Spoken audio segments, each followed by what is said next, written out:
Hello, welcome everyone. We're ready to start here. My name is Sarah Loudon. I'm with the Seattle Art Museum as the director of the Gardner Center for Asian Art and Ideas. And it's a great pleasure to have you with us this evening, even without being able to see you. It's good to be able to connect online for now while the museum is closed, so we can continue our sharing of art and dialogue during this difficult time. And I want to share just with you just the first sentence of the museum's statement on the Black Lives Matter that's on the museum's website and blog and so on, that reads, "The Seattle Art Museum believes that Black Lives Matter and stands in support of Black families, friends, colleagues, and communities across the country as they grieve and seek justice for the murders of George Floyd, Breonna Taylor, Ahmaud Arbery, and all victims of police brutality." And our hope for this particular series is that the work and words of the artists can help to sustain us, in part by creating a path into some difficult and even sometimes painful areas where we can hold and experience and reflect. The artists in this series all immigrated to the US as young adults and offer individual perspectives on identity, migration, and tonight in particular on refugees. So now for two very short introductions. It's a great pleasure to introduce Helen Zughaib from her home in Washington, DC. Her family lived in Lebanon and had to leave quickly when she was a child during the war. You'll hear more about her background from her directly. And during her time working as an artist in Washington, DC, she's interfaced with quite a few institutions and organizations there, has been involved in diplomatic work, and you'll hear how her artwork has been gifted as part of international exchanges as well. And to introduce Laila Kazmi, she and I worked together to organize this series, and she's with us for all three sessions in conversation with the artists. She's an Emmy Award-winning filmmaker, a producer, and a co-founder of Kazbar Media. So I wanted to start, Helen, from your father was from Syria, your mother was American, and you were born in Lebanon. So tell us a little bit about what it was like growing up, and then the circumstances under which you had to leave. Okay, sure. Well, yes, I was born in Beirut, Lebanon. This is after my father immigrated to America. He moved back to the Middle East with my mom. He married my mom, who is American. And we were born in Lebanon, and my brother was born in Iraq, in Baghdad. And so in the civil war in Lebanon, in around December, we were finally evacuated. We were forced to leave because the situation had become so untenable. There was a curfew, and our flat was right in the middle of two different militias that were going to be building up, and we were on the second floor, so we would be right in the middle of fire and so on and so forth. So I mentioned the story to Laila when we first talked about breaking curfew. We hadn't been outside for such a long time and been and smelled the air, and of course, we ran out with my mother and my two younger sisters, and we were sort of running after my father and my mother to the car. And of course, around was the noise of bombs and fire and so on and so forth. And as we were running, somehow I remember that one of my sisters lost her shoe. The reason I bring this up is because as you'll see in my slides, the shoe remains an important symbol for me, and for a larger actual concept of the ability to run away and from danger, and also the ability to run to your dreams as well. So as I told Laila, I'm not sure where that shoe, if we picked it up, if we didn't pick it up, we might have been scared that my dad would be angry if we didn't run quickly enough after. I don't remember, and I never even discussed it with my sisters, but it has remained an important part of my work. After that, we were in Greece. That's where we were evacuated to, and then ultimately we moved to Paris, where I got to study art in secondary school, and I completed my secondary school and then got accepted to study art in New York, in Syracuse. So that's how I come back to America.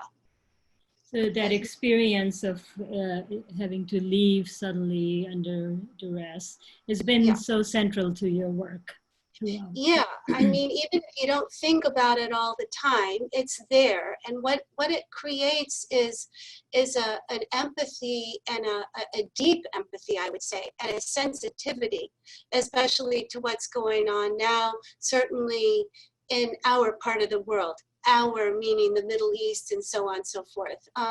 So it resonates very much for me.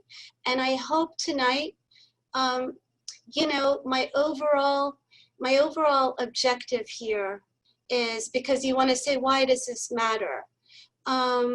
Is to focus on women and children, to really bring a voice to the voiceless. I mean, I think even if we want to wrap it up with the Black Lives Matter movement, we are screaming to be heard in many, many different ways all across the world.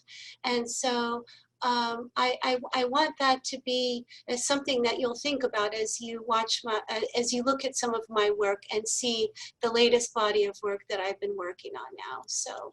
Great, great. Why don't we start the slides? Sure. Let's do. And let's get into your work. Get into it and tell me to stop when I talk too much, because that is always a problem. Artists like to talk about their work. I know, and you have such amazing work that an hour is not enough to cover it. So. Thank you. Okay, let me get into the okay.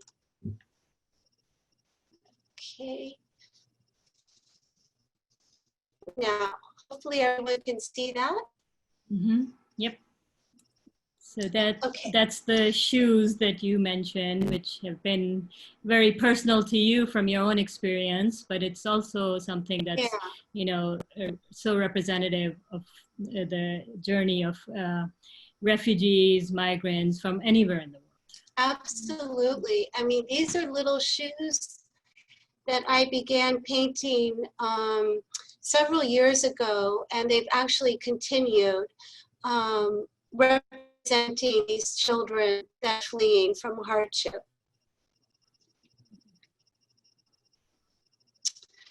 A little bit of the beginning, when I first came to Washington, I was struck, of course, the monuments, if you've ever been here, the monuments are so amazing and almost intimidating, and very, very white.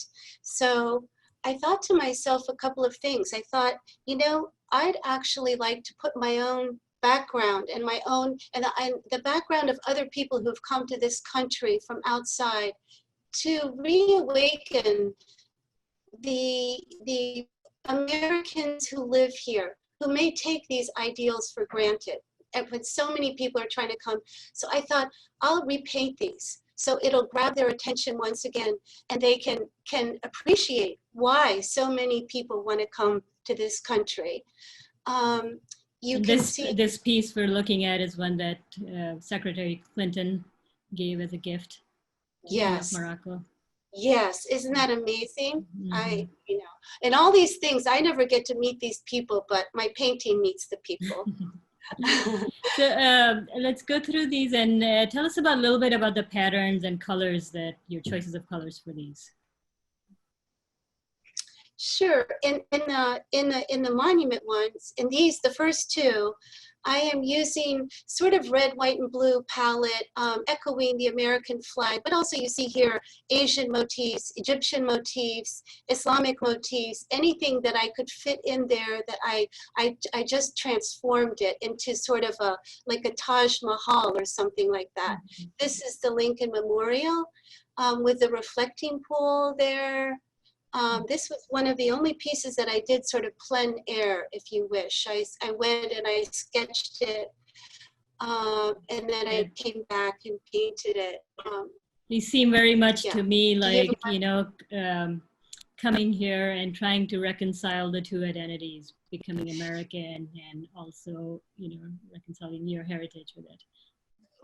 Well, I mean, this is a duality that I have tried to reconcile. You're right, in my work, this East and West, to bring the two together into something, I don't know. And whether or not one ever achieves that, I think you know what I'm talking about. Anybody who's born somewhere, comes from this sort of double identity. It's an interesting experience. I don't think it's a bad one. I think actually it allows you to be free to some extent. You know, you can kind of pick and choose. You never fit here and you never fit there. But on the other hand, you can be such an amazing observer, you know? Right, yeah. And Shazia and I talked about it a little bit because, Yes. you know, this concept Yeah. of home. For me, Pakistan is home, Bahrain is home, America, Right. Chicago, Seattle, they're all home. Right, So, exactly. Now Washington is where I've lived the longest in my life. You know, this is the longest I've lived someplace, you know. So yeah, this is home. Shall I just keep moving? Yes, So yes. I don't want to like torture you guys. Yeah. Okay. This piece is called Reconciliation. This piece represents the mosque and the church that live in Martyrs Square in Beirut for years and years and years, that was heavily destroyed in the Civil War. I mean, if you go, you can still see bullet holes in the windows and so on and so forth. But the Prime Minister at Rafiq Hariri, who ultimately was assassinated in 2005 in a massive, on Valentine's Day, in a massive car bomb, he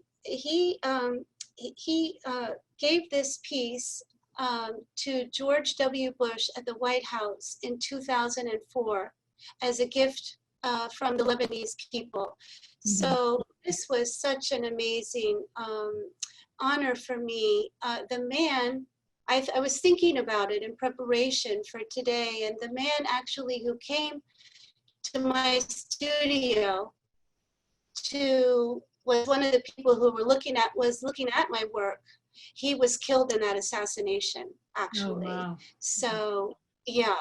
And this piece currently is at the White House? Yep, somewhere in the White House. And so we could use it, reconciliation. It's a good word for today. But yeah, so this piece is the mosque and the church that Rafiq Hariri rebuilt after the war in Martyrs Square. And by the way, these are gouache. I don't know if we've talked a little bit about it, if a question comes up, or if you want me to talk about that at all. You know, happy to do that as well. Yeah, it would be great to learn how, you know, what is your technique for doing these patterns? Okay, sure. It's a pencil and a straight edge and an eraser and an architectural pen and my hand and a very skinny small brush. And a lot of practice, a lot of years of practice of using this kind of paint, which is gouache. Here is a piece called Midnight Prayers. You can see that this was an amazing honor for me as well, that President Obama gifted this to Prime Minister Maliki in 2008 when we were in the midst of the Iraq War.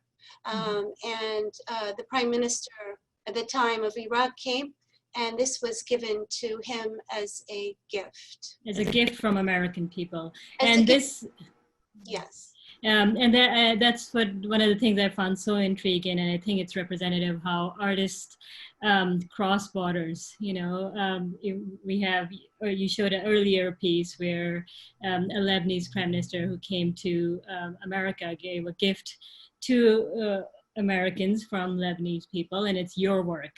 And then here we have Secretary Clinton, President Obama giving work from the American people, and it is your work. So I think that's incredible. How amazing is that? And I never thought about that until you brought it up when we were talking before. Oh my gosh, I love that. I'm going to use that from now on too in my next talks. I'm going to use that. But I just love that, and I never thought about it. So it's really such an amazing little turn of events. Yeah, I think it's incredible. So I want to talk about, I think the next piece is Prayer Rug for America. Is that where the next? Yeah, kind of moving on now. We have 9/11 that has just happened, and I'm living in Washington, D.C. Of course, we were greatly affected, as was New York, and I was invited for a very prominent exhibition that began here, ultimately toured around the world, really. And this piece is called Prayer Rug for America. And you see what I've done here. If you look down in the right-hand corner of my painting, you'll see little shoes, as if the person has left their shoes outside the mosque, entering into a prayerful place. You see also my palette of colors here again, echoing the American flag, the symbol of the American flag, as well as these Islamic motifs that I used, the shape of a prayer rug, which is, you know, this typical shape where the person would be praying. The reason I did this is really for a point of reflection, a place of entry into such hard conversations. Sarah talked a little bit about that in the beginning, how artists maybe can bring us in to talk about such difficult times and difficult events in our life. And this certainly is paramount amongst them. 9/11 changed the world. And as an Arab American, you feel almost a double sadness. We had our family and people who know my father calling from everywhere in the Middle East, expressing to my father condolences for the American people, expressing sadness that this could happen. So in any case, this piece was the first piece that was collected by Catherine Blood at the Library of Congress, the curator of prints and photographs division there. And what a huge honor. I tried to keep her message on my phone machine forever until the building cut it off. Like every day I would listen to it. Oh, this is so incredible. And then by the building just cut it off. But I tried to, I was so proud. And since we've become friends and she's followed my career, and you can see throughout some of the other slides. Right, and some of the next slides kind of show the influence of American artists like Lichtenstein here, and these are about identity, or? Yes, and it's also, you know, as we talked about 9/11 and the backlash, and that against Arabs, against Arab Americans, against Muslim Americans was so pervasive, and the stereotypes that were being perpetuated. And, you know, as an artist, I think part of our responsibility is to respond to what's going on. I have certainly learned that over the years, and to translate it into something that people can look at, whether it's with a little bit of humor, whether it's with beauty, whether it's in straight-on shock factor. So here I took also this East-West concept that I myself wrestle with. Here we have the incredible Western artist Mondrian, and I mixed with the abaya. And this was a series that I did called Changing Perceptions of my ladies. I called them my ladies that kept coming out, opening this dialogue about who we are, this use of the Western and Western artist with the abaya, which is associated with the Arab world. And opening a dialogue, flipping those images of terror and a terrorist and somebody having a suicide bomb underneath their abaya and so on and so forth, and opening the conversation up to re-examine that whole issue. So this series I call Changing Perceptions. And of course, directly related to our wars in Iraq and Afghanistan, which further perpetuated a lot of this sentiment that was around in the media, certainly in the newspaper and in general. Mm-hmm. I'm really interested in talking, about the next series you have, Stories My Father Told Me, and that's one of my favorites works of yours. Thank you. Me too. Yeah. Me too. So tell us how this came about and what are we looking at through this series? And you may, as you talk, feel free to go through the images. Okay, surely I will. This series is called Stories My Father Told Me, as Laila said. Of course, one of my favorite too. We have about 24. I'm not showing them all to you. This one is my father telling me the stories. The word for somebody like my father is hakawati, which is storyteller. Later on, with the Jacob Lawrence series that I've incorporated as well, the word is griot, which is a storyteller too, which is so interesting as well, this idea of storytelling and tradition. And so these are stories, as Laila said, my father was born in Damascus, then he was in Lebanon as a young man, and then finally he immigrated to America. So these are his true stories, and these stories tell us about village life, about traditions, about family, some which are still relevant today. Even young people who came to my studio, they're 16, 15, they know these stories. They know mishwar means like a promenade, a walk to the water fountain, and traditionally the well would be in the center of the village, and the women would get their jar on their head, and then they would walk to the water fountain, and they dressed up very nicely, knowing that the boys, who you can see peeking through the windows, might be flirting with them or calling to them, and still, even if they have running water in their homes, they still make this mishwar, the promenade. This is the way. And here again, we see the really vibrant colors. Yeah, which is very typical of my work. Yeah, yeah. And this is a bit of nostalgia too.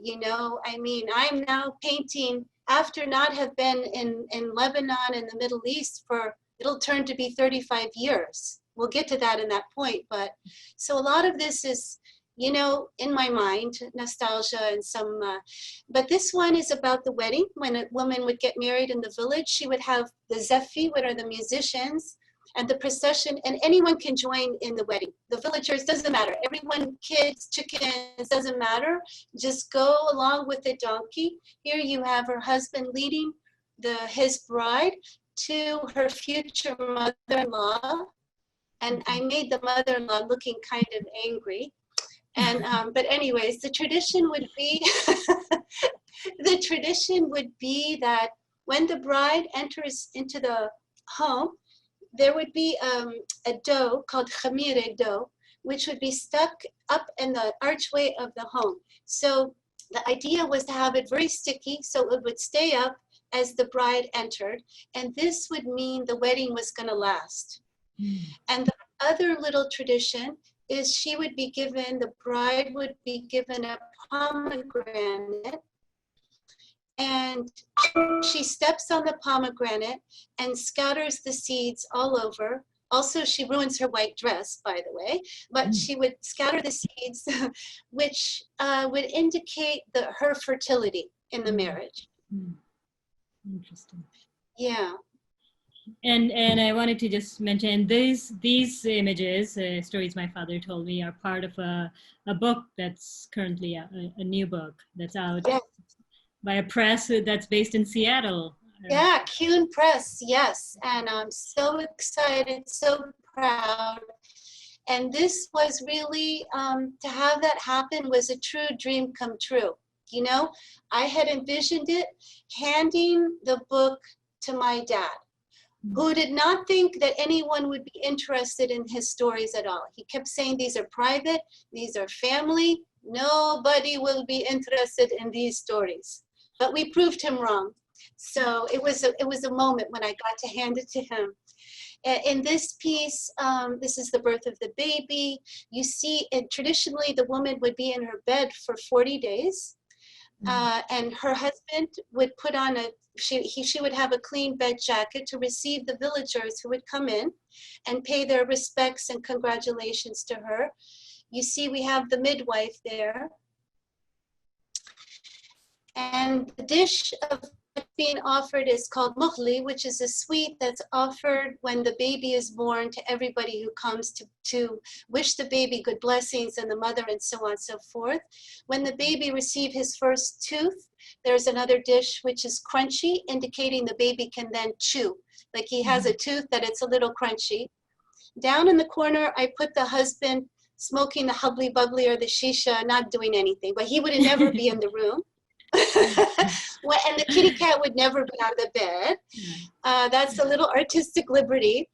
So then let's go through the next few ones a little bit quicker, just because I want to get to the Arab Spring and the Jacob Lawrence series.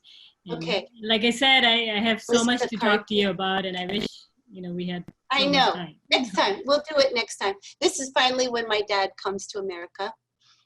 Here we have the Weeping Woman.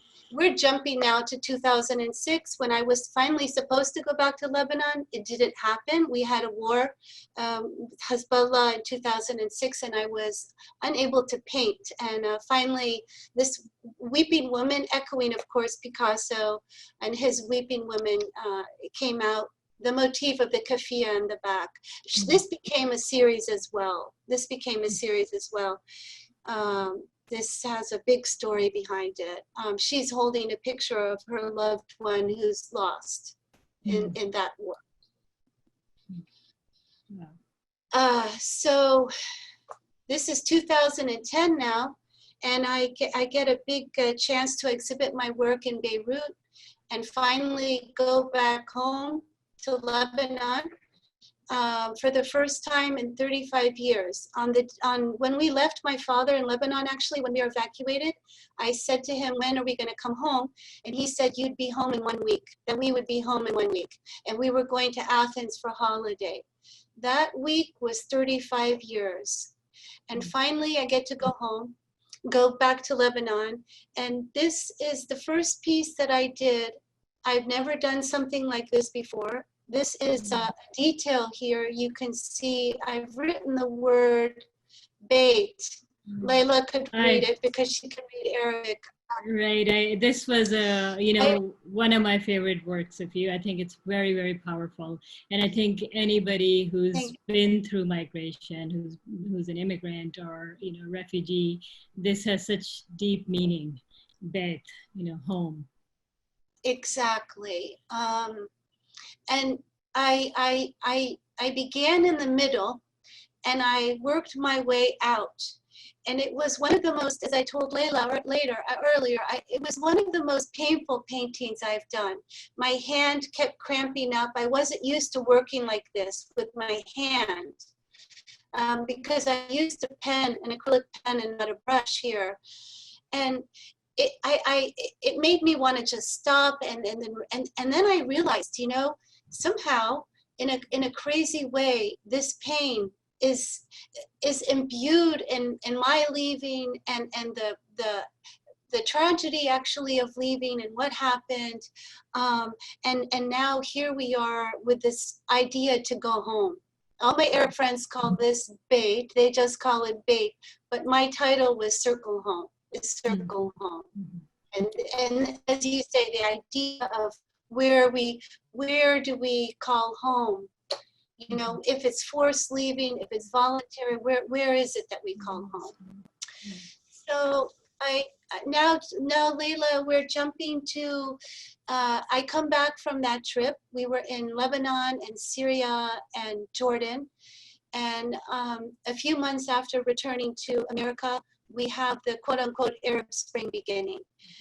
And as everyone knows, this was an initial time of optimism, of hope for change. Yeah. And possibility of some sort of democracy, of equality, of change. And that's what we see, the flowers, the colors, the blooming, it's represented. Yes, as a symbol of hope. And she is now too in the Library of Congress. This flower motif I carried on through this body of work, which I've been working on now since 2010 until now. Here, the Arab Spring Exodus, you see the flower. This is a beseeching, this is a reference, of course, to Guernica. She has her abaya on. You know, Guernica as the almost seminal painting of war, which was covered up at the United Nations behind Colin Powell when he was speaking. It was such a powerful, I mean, that's what paintings can do. You know, they show us things that politicians can't speak of. There's a question that has come up, and we'll do the QA later on too, but I wanted to just address this one right now.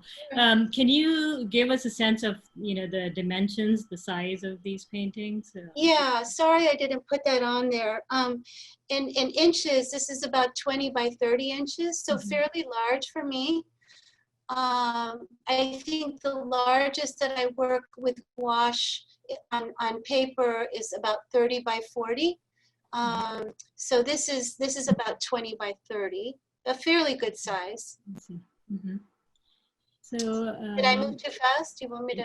No, that's great. Let's move. I'm actually I want to get to the migration series, the Syrian migration. Okay, these pieces. This is a large triptych. This is quite large. And these are all part of the Arab Spring. These are all part of the Arab Spring. This is a very large piece, Generations Lost. Here too, this is newspaper headlines that I've been keeping. The war in Syria is, of course, raging. And much of the work now is in direct reference to the shattering of that country and the shattering of people's lives. These are tiles that I painted that are inspired by Democene patterns, old patterns from Damascus and the Middle East, reflecting the shattering and the fragmenting of people's lives and the civilization that they're leaving, and the idea of a refugee. I don't know if we want to talk about that. Yeah, this piece is one of the ones. This is one of the ones that, you know, took me back to childhood, because I remember these pattern tiles like these. Yeah. I mean, and it's in your homes. It's in your thing. Right. And, you know, these homes and lives are being destroyed. And I, you know, pieces of you, I want the person to imagine if they could be in these situations as somebody forced to leave their home. And so these are actual tiles. Those are actual tiles, yes, that I painted in gouache. I painted them in gouache. And then I broke several of them on purpose, and so yeah. And that's a fairly large installation. This is Eat the News. I'm not sure if you want me to go into this background here. This is also, yes, okay. Yeah, let's do it briefly. Briefly? Yeah. This is a sort of constant listening to the news and the deaths of Syrians, and I was trying to make sense of something that was senseless, and the numbers were so large. And, you know, for me, it's preaching to the choir, but I thought, how can people care about this enormous number of people who are being killed? And so I created this installation. This is a Syrian tablecloth, and it's an installation of 5 plates that I did out of collage and paint, and it focuses on how we absorb the news, how we consume it. And that, of course, is an image that we all saw around the world of the little boy. Yes. Yes, this is one of the images, this little one that rallied the world for at least a few minutes, you know, before we moved on to something else. But so it's also my way of preserving too. And this idea of memory too, which is so important, you know, as artists, we try and preserve this memory of what's happened so people can go back and look and learn and know what happened. You know, I think that's the job of an artist, of a writer, of a, you know, of a musician, you know, it's photographer. This piece is the places they will go. I am taking off on Dr. Seuss, Oh, the Places You'll Go, that little book that we're all read when we all have our dreams ahead of us. And obviously you can see my irony here. I refer to the little children crossing borders and leaving their lives. These little shoes that I painted, there are about 24, 26 of them that I kept painting as they're going across borders to unknown certainties. And these are part of the Syrian Migration series. Yes, they're Yeah, part of yeah. all of that. Yeah, it goes one into the other. One of the things I wanted, that I found very intriguing about that series, you are, and we don't have, of course, many of the works in this slide because of the limited time, but a lot of them, the paintings are beautiful, the colors are beautiful. And then you look at it and you see what's actually happening, because the stories behind them are painful and traumatic. And so tell us a little bit about about that, your choice of colors for those paintings. Yeah, I mean, I that's brought up quite a bit, and part of it is my style, anyways, but also what I've realized that beauty is so important to human beings. It's like, beauty kind of wakes us up. It stops us a little bit in our track. So we are drawn to something beautiful. If I am creating something so hideous, or a photograph that's so brutal of a child that's hurt or maimed, it's difficult to keep your attention on that piece. And in fact, you may even turn away. You may turn away. So as an artist, as a person who wants to get the message across, I want to tell you a story. I want you to pay attention to what I'm saying. I want you to hear those voices of people that you may not focus on. Maybe, to create this empathy. And in using the patterns and the colors, the bright colors and these little tiny details, I feel like I'm bringing you in to my narrative and to these people's stories that are so painful and so sad. It's very difficult to hold that sadness, even as an artist, it's hard to hold it. It's emotional even just to talk about this, Yeah, I found when we were talking,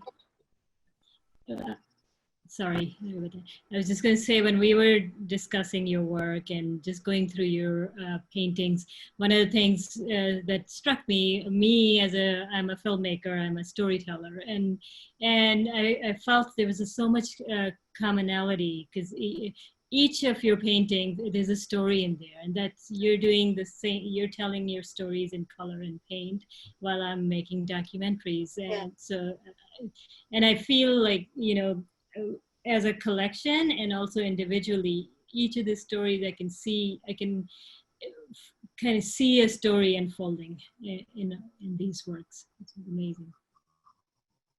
Yeah, that's a huge compliment for my work. And yes, you're a storyteller too, as an artist, and you're preserving memories and history. That's very important. I think, I think an artist is supposed to talk about, in their way, what is happening around them, whether it's 9/11, whether it's the migration crisis, whether it's Black Lives Matter, whether it's COVID, all these things that happen.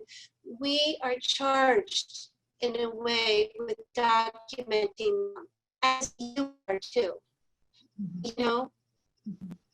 So just keeping with time, I want to get to the migration, more of the images. And this is the migration series, Syrian Migration series, that was influenced by, very much by Jacob Lawrence. And as Sarah and I mentioned to you, Jacob Lawrence is very dear to us here in Seattle. He spent a lot of time here, and he taught here. So it's, we were both very excited to see that influence in your work. So tell us a little bit about how you came across, how you get to know Jacob Lawrence's work, and what were the parallels that you saw? Yeah, this series began in 2015.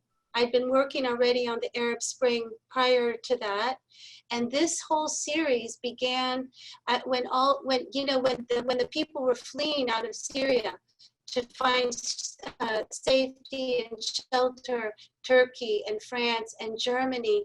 All I could think of was his painting of the African Americans leaving on the railroads to St. Louis, New York, Chicago, fleeing the oppressive and Jim Crow South for a better life in the North. And as I started researching him more and examining his paintings and narratives more, I saw so many parallels between that migration, called the Great Migration, and the Syrian migration, which is 13 million people in such short of a time.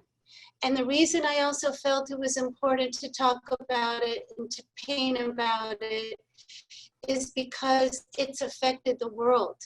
It's not just out there, over there somewhere. This affected, this mass migration and movement of people resulted in an anti-immigration, anti-other stance for a lot of regimes around the world, and pushing out the other, pushing the, even on our own borders here in America, building walls, and so on and so forth. So I felt it also echoed time now as well.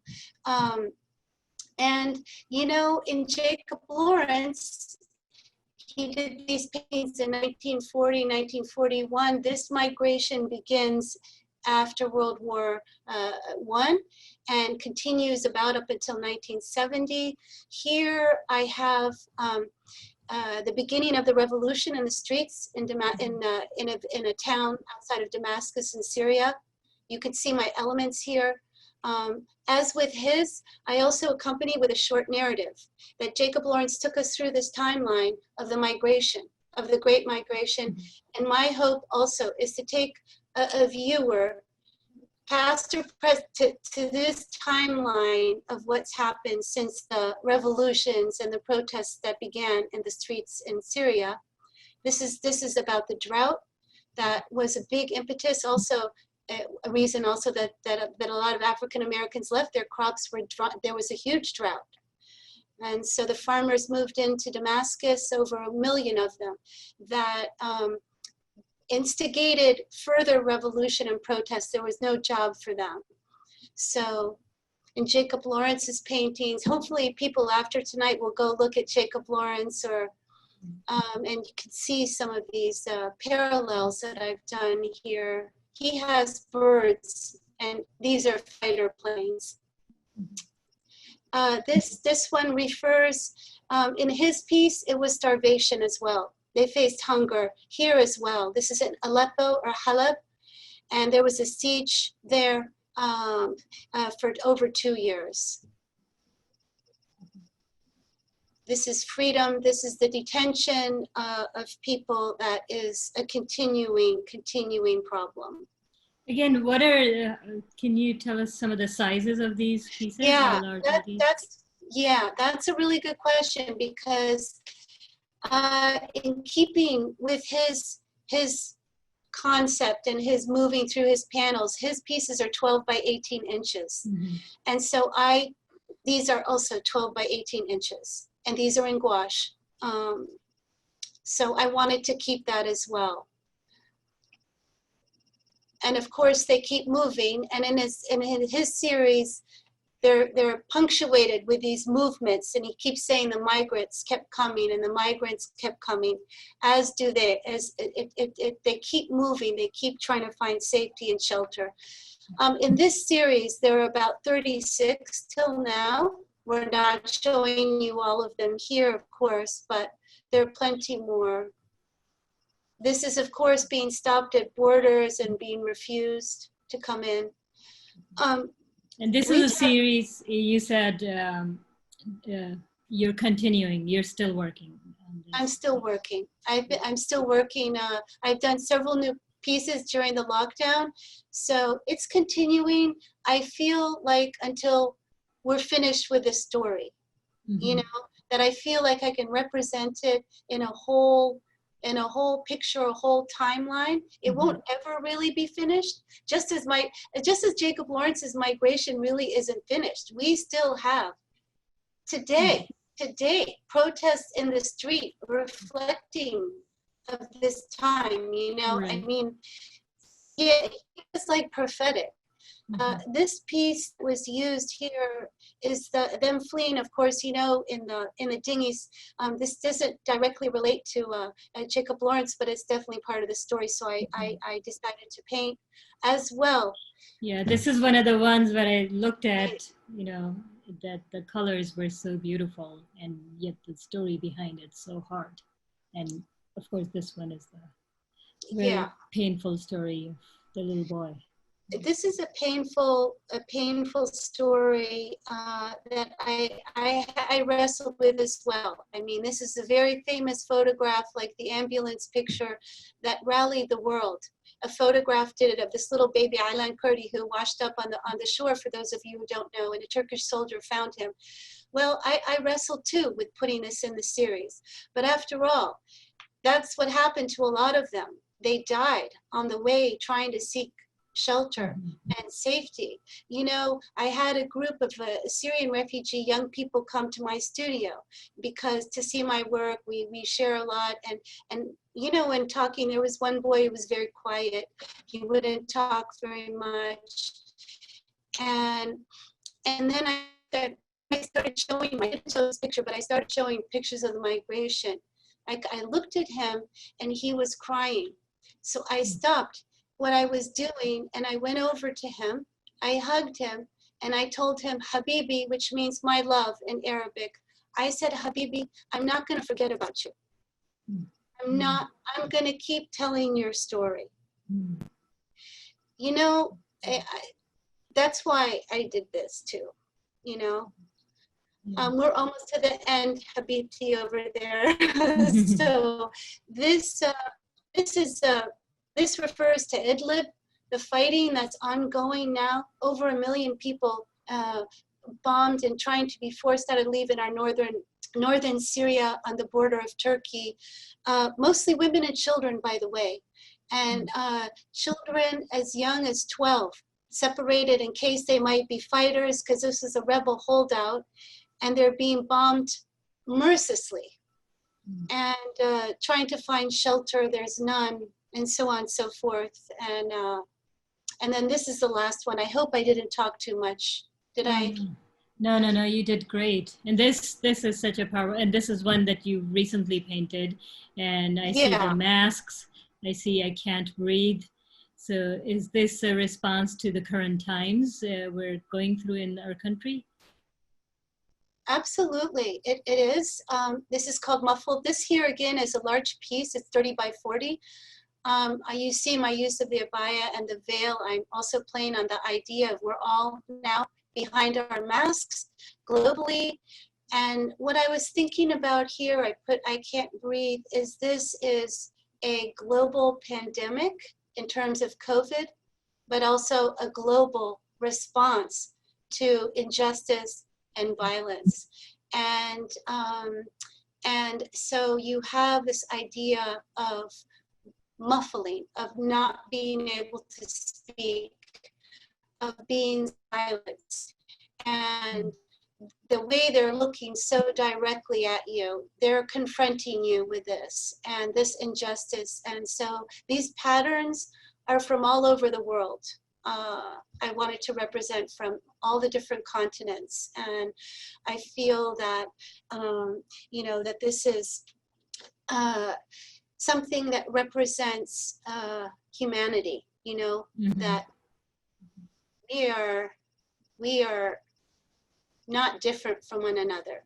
And certainly having this mask across our face is another equalizing effect that's happening.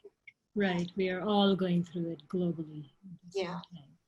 And of course, this, you know, Syrian tragedy continues. People are dying and starving, even as we sit here and talk. Even though it's not in the news anymore. So I think your work is extremely powerful, that it brings us to this story, and even those who may not know about it. And so thank you for creating this work. I wanted to go to some of the questions people have asked. So here's one that says, how do you define Islamic motifs? Can you talk about the sources of your patterns? That's a great question. And Islam, the motifs, an Islamic motif doesn't necessarily refer to religion, not necessarily, but more of patterning and so on and so forth. So my inspiration is wide. I take from carpets, I take from tiles, I take from mosques. I'm like a little absorbing person.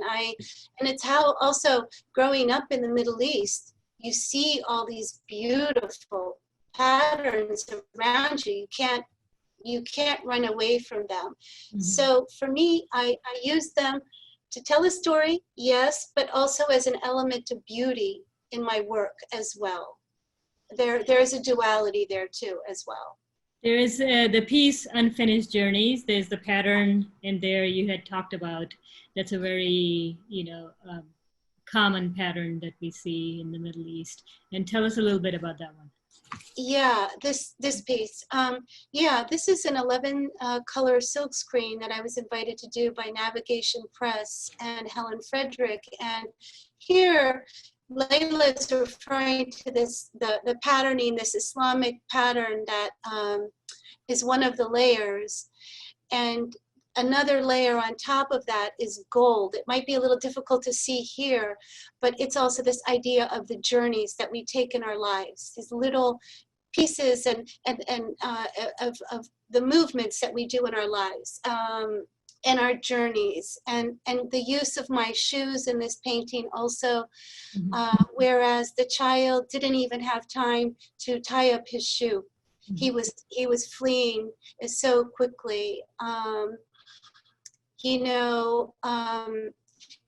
here again, putting the shoes down that lower right-hand corner as if you're removing them to enter in a space of reflection, with the blue having this effect of otherworldliness, and also the gold sort of referring to otherworldliness. And so that's a lot of that is what's happening there in that painting. Speaking of the shoes, I wanted to just read a comment that came through on how powerful it's the painting with the boats, the Syrian migration, part of the Syrian migration series, where people are in the water in the boat, and they're seeing how powerful to have the figure facing the viewer, because that's something I noted too. There's one figure that's facing us. Yeah, that's such an interesting comment and an observation. It's very purposeful on my part. So if everyone was facing you, they would blend together. But here, and a human being also is immediately honed in on recognizing the face. Like a little baby with its mother, it quickly wants to search for that face. Mm-hmm. So here again, it's a method that I have, conscious and unconscious, to draw you in to my painting, to show you the pain on that child, that person's face, to focus you in on a small detail that's capturing your feeling and your empathy, what I'm trying to create in you, this empathy. I also wanted to go back to the circle home and talk about that briefly, because there's a question about some people weren't sure what the word meant, and we talked about it, but maybe. Okay, sure. Sorry about this. There must be a technological way to zoom this one. Go back through. It's the word on the. That is bait. Yeah, so the word is bait, and this means home. And as we were talking earlier, the idea of home as my father was talking to me about the full meaning of this word, it's not only meaning your structure inside your home, your immediate shelter, your home. It's referring to a larger village and community and tribe, if you will. And so it's this idea of belonging to a larger set or a larger group or a village. You're beholden to this larger entity beyond your immediate family. In other words, so your cousins and your tribe, if you want to use that word tribe. It's your also responsibility for them and their responsibility for you. They'll take care of you and you take care of them. Yeah. I'm going to address the last one and then we'll hand it. Sarah, do we have time for our last one or? Yeah, so last question. Yeah, there's a question about the flatness of your compositions seem to be giving way to more perspective. Is the perspective to add to the tensions you're communicating? Oh, wow, that's so interesting. I'm glad that they're being perceived that way. I work very two-dimensionally. My paint, that gouache, lends itself to very flat, two-dimensional kind of work. So I employ that in my paintings and my compositions, and I seek that flatness out. I try and distill everything to basic shapes and patterns and colors that for me then form a more complete, a more almost three-dimensional image. So thank you to that person who asked that question. I love that. And maybe I succeeded. Maybe that means I succeeded in my method. I don't know, but I love that. Interesting. Well, I just have to give both of you a huge thank you for this great conversation, Helen and Laila, and for the chance to visit your beautiful work with both of you. I feel like I'm almost hearing a lot of applause, you know, invisible applause from, you know, for the people who joined us from home. If anyone would like to see more of Helen's work, of course, you can just Google her name to visit her website for more paintings in the Syrian Migration series and others. And I wanted to mention once again the title of her book that came out this past January. It's Stories My Father Told Me, Memories of a Childhood in Syria and Lebanon. And it has, I think it was 28 of your paintings from that series included. Yeah. Thank you everybody for joining us and wish you a great night.